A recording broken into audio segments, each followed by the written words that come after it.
সাধু বাবা। এই সাধু বাবা ধ্যানে আছে, ডিস্টার্ব করে।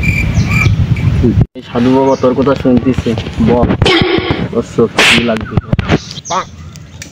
তোর ভবিষ্যৎ আমি টের পাচ্ছি, তোর কিছু বলা লাগবে না। তোর ভবিষ্যৎ খুব অন্ধকার, তোর বউ থাকে না, এটাই তো তোর সমস্যা। সাধু বাবা আপনি তো ঠিক বলেছেন, আপনি তো অন্তর্যামী। তুই কি এই সমস্যার সমাধান চাস? হ্যাঁ সাধু বাবা। তাহলে আগুই আয়।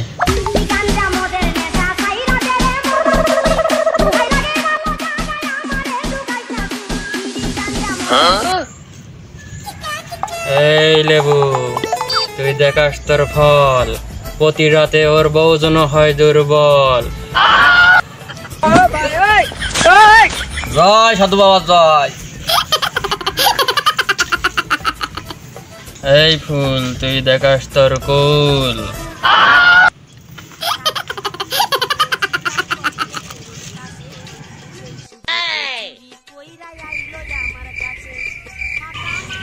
হাত বাড়া, এটা নিয়ে গিয়ে গোপনে তোর বউয়ের বালিশের ভিতরে রেখে দিবি, যেন কেউ জানতে না পারে। আচ্ছা সাধু বাবা। তোর বাড়ি একটা কালো পাঠা আছে না? ওই পাঠাটা বাড়ি যে আমার নামে বলি দিবি। জয় সাধু বাবা, জয় হোক সাধু বাবা, জয় হোক।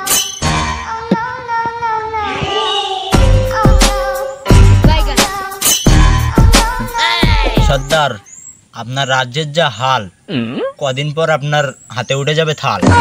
বললি বাল, গ্রামে এক সাধু এসেছে, সে গরু ছাগলকে দিচ্ছে বলি, কদিন পর আপনার আমার হাতে উঠে যাবে লাল ভাঙার থলি। আমাদের করছে যা হাল, কদিন পরে উঠবে তো আমাদের হাতে থাল। ওকে ঠাপিয়ে নে বাল। তাহলে আজকেই ঠাপিয়ে পার করে দিই তার খাল।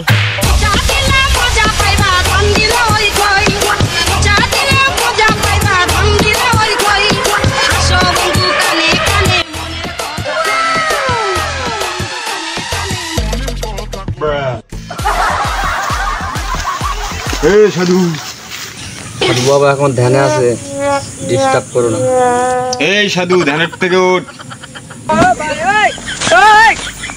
কে তুমি বসছো? তুমি কি রাগান্বিত? বর্ষ পুড়ি মরুক, আমি হলাম সর্দারদের সর্দার, ডাকাতের সর্দার। আমার এখানে কি অবশ্য? তুই যে বলি গ্রামের লোকের করছিস না যে হাল, কদিন পর গ্রামের লোকের হাতে উঠবে থাল। তোরা কোন চাটের বাল? আমাদের সর্দারকে বললি তুই বাল, তোকে না ঠাপিয়ে শান্তি পাবো না তো কাল। আওয়াজটা অন্যদিকে ঘুরে যাচ্ছে না?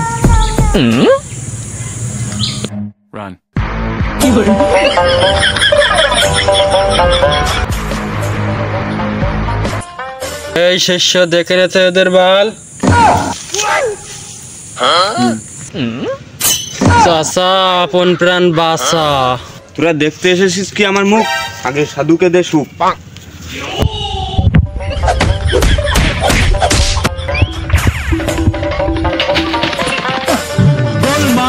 ওরে বাবা, ডাকাতে সর্দার যে জিনিস, ধরতে পারলে আমাকে করে দিত ফিনিশ। खत्म, बाय बाय, टाटा, गुड बाय, गया। তোমরা এরকম কোনো ভণ্ড সাধুর উপরে বিশ্বাসী হয় না।